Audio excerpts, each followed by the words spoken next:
Hi, and greetings of the day. My name is Ketan. I am a hotelier and a learning and development professional. Now, just wanted to share because the bad thing is Corona, of course. A lot of economies have been rattled, but I don't want to rant over and over again. But the good thing is that some of the economies are starting up, and I think one of the economies which is starting up is Maldives. And I was fortunate enough to have an experience working in Maldives, and that's exactly what I would be sharing with all of you now. Now, for most people are aware what Maldives is. It's a country, or rather, where it is. But for those who are not aware about Maldives, Maldives is around 430 miles away from the Asian mainland of India and Sri Lanka.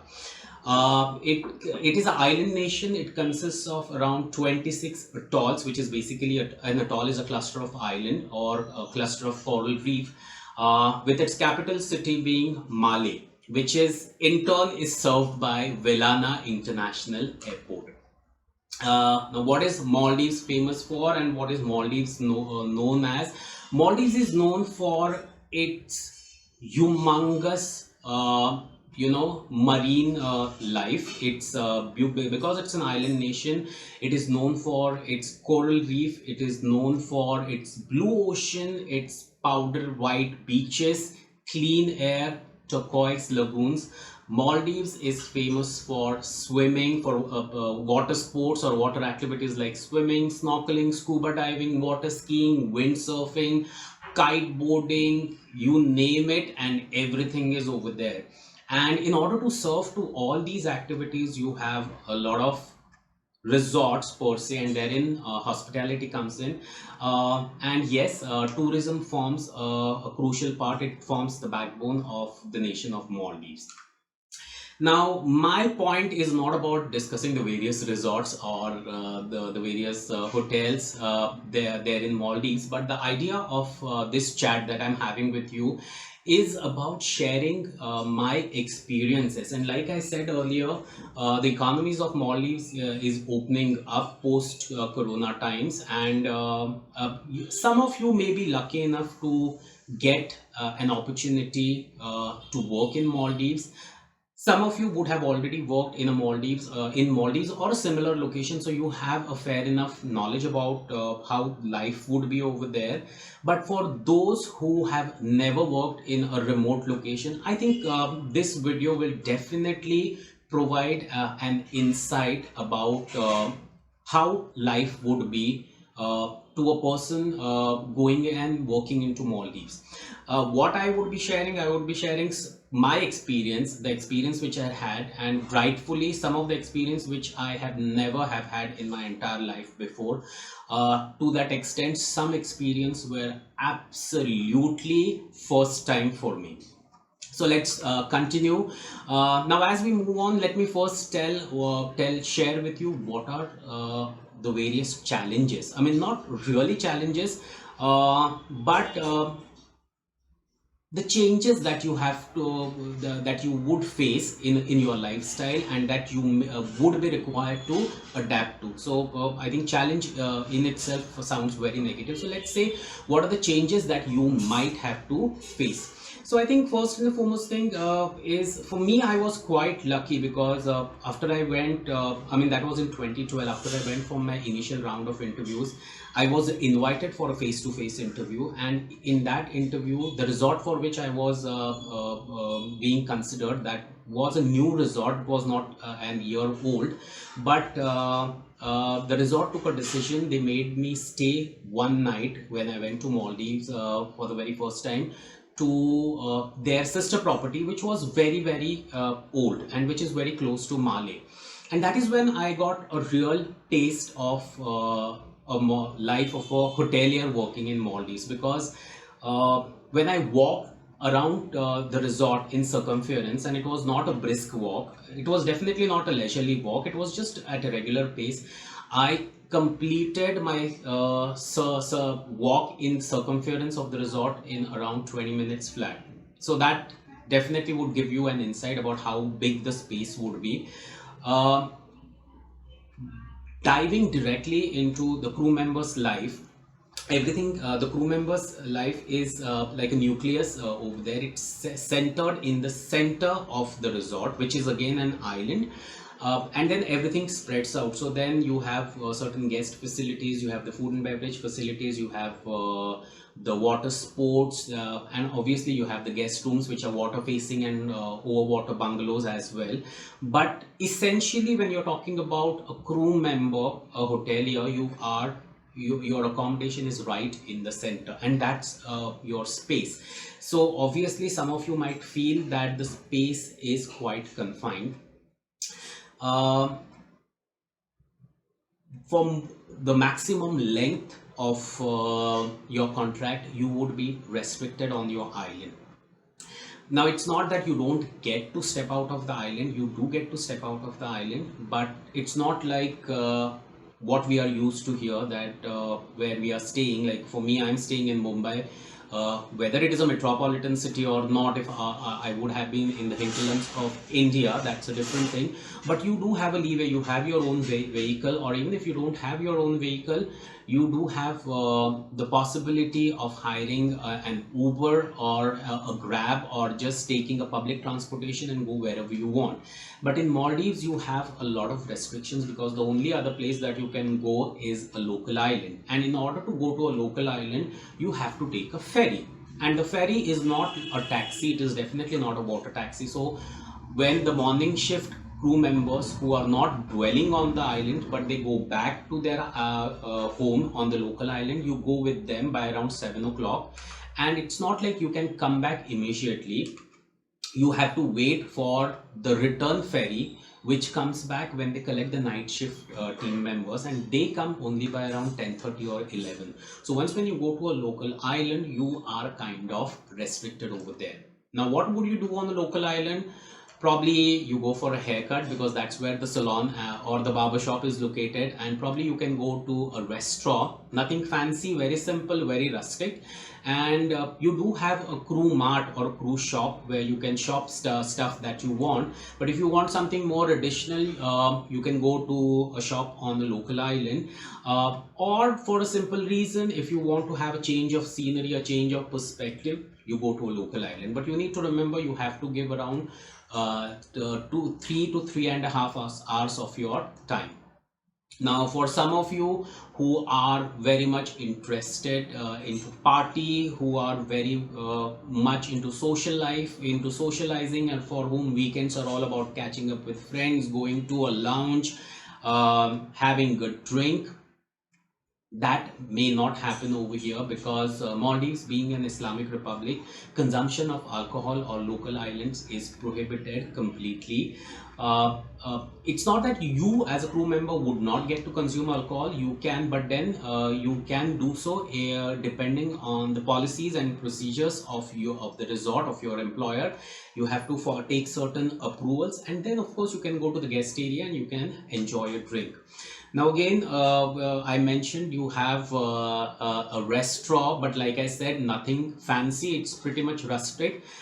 It's not a wide array of menu that would be presented to you. The one thing which I strikingly remember is nasi goreng, which is chicken, tuna, beef. So these are the three options that you have. And that is the maximum that you get, which is favored and liked by everybody. And the one thing which a lot of people have been asking me when I went to Maldives with my experiences, what do you do on your weekly off? Do you get a weekly off? Yes, you do get a weekly off, but weekly offs are usually either you spend in the crew area, or if your island has a crew beach, you may spend lounging around the crew beach, probably read a novel, or you just spend lazing off on your bed.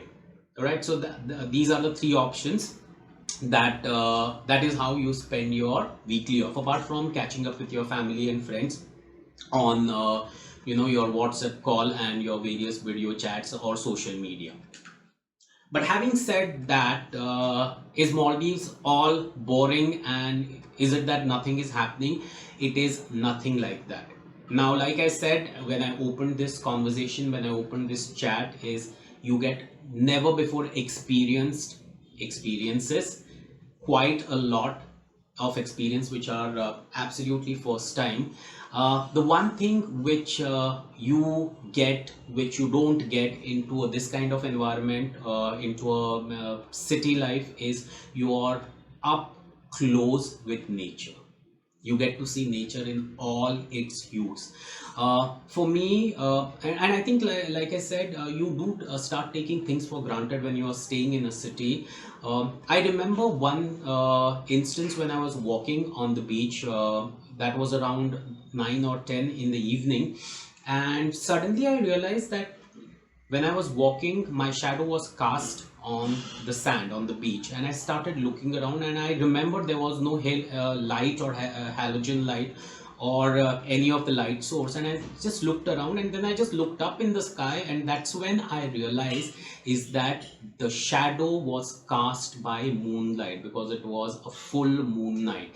And those are some of the things which I had never in my life ever experienced in a city life. So those are some of the marvels which you just put it on the back of your mind, or you just don't recognize.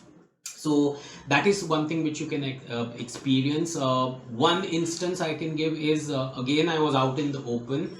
uh, it was it was very captivating, it was very enchanting, and it was very scary as well. I saw far off in the distance, almost on the just before horizon, I saw a big dark cloud, and it was raining, it was pouring, it was thundering, and in between the area where the cloud was there, it was lightning.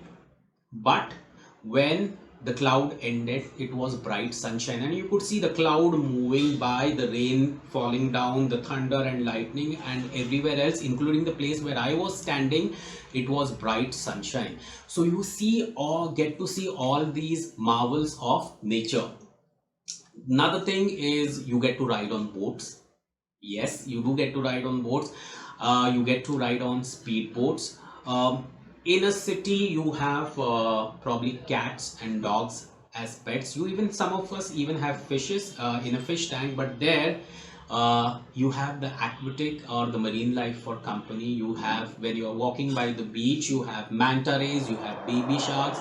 If you are walking by the sea, by the beach front, you can see in the distance a school of dolphins happily swimming by. So these are some of the things which normally we pay money and go to a particular place and watch. You get to watch it for free. The one thing which I experienced is a trip to an uninhabited island. Now, what is an uninhabited island or uninhabited place? Is a place where there is no human populace.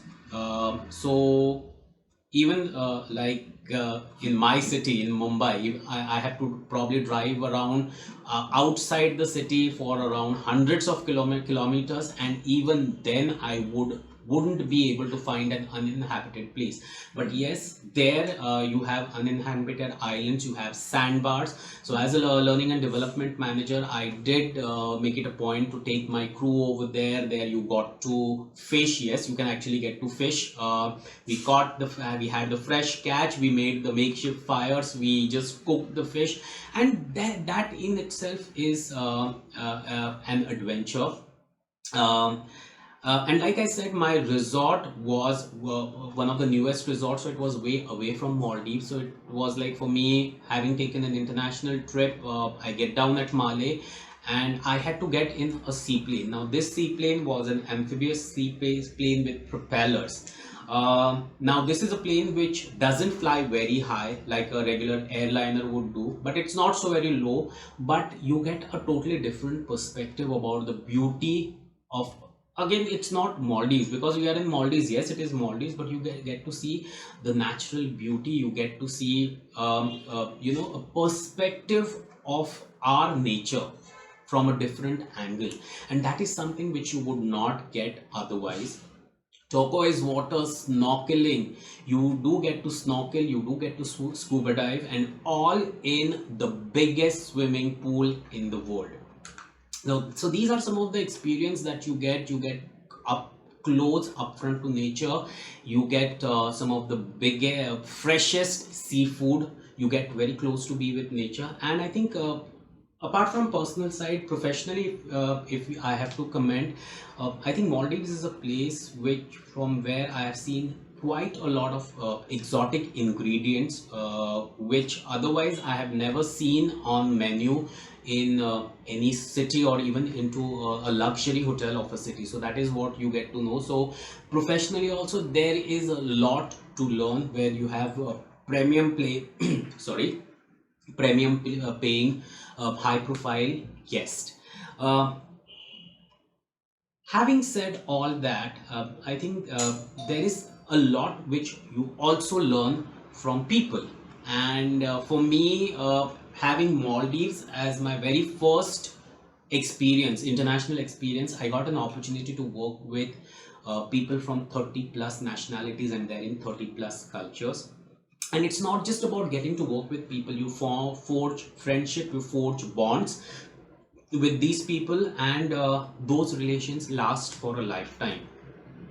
And again, I'm sure you would be thinking, and you would be having the point which I have already touched base upon, is what do you do exactly in your day off? And I think for me, the best thing which happened was, although I had only three options, I could be in the crew area, or I could be in the crew beach, or I can laze off in my living quarters or in my crew quarters.